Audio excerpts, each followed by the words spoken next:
Mayong adlaw no itong mga ka-fish on no. So karon mag-fishing na punta. Dita karon sa Luon, Bohol mga ka-fish on no. So while nagpaabot ta sa sakayan no, video sa so ani nga tayo mga ka-fish on padung nami sa muang spot nga pamasulan adto mi sa isla sa Dingan una kay adto man mi mag digamo sa mong paniudto. Digamo tao na? Oo, digamo na god. Digamo tao na. Digamo tao na? Oo. Tak-ang na tag dinungag mga ka-fish on.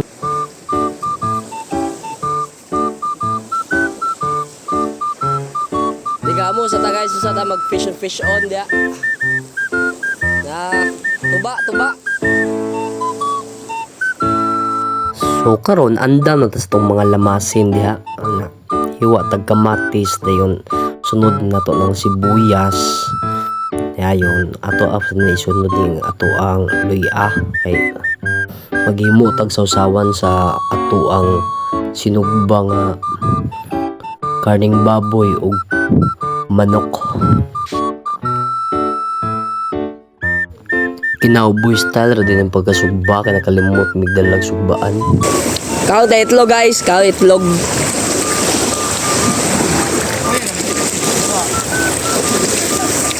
Kala Ay, naming may tito ko nga.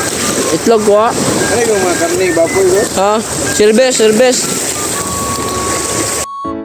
So aning time maluto na to sinugba bigwasan na to ng mga ka-fish on gara ng guslaa para natin kusog sa tong labyug unya ba nga unta. Kay human na naman may kaon sakay na mi sa ocean jet adto mi mag-fishing sa lamlam para iwas sangit. Nagpaniid na di mi aning dapita mga ka-fish on kung asang mga isda dapit na nago. Dili pa lang ko ka video samtang nag-fishing kay basig mabasa ang akong cellphone. So kaloy sa Dios na pud mi kuha gamay.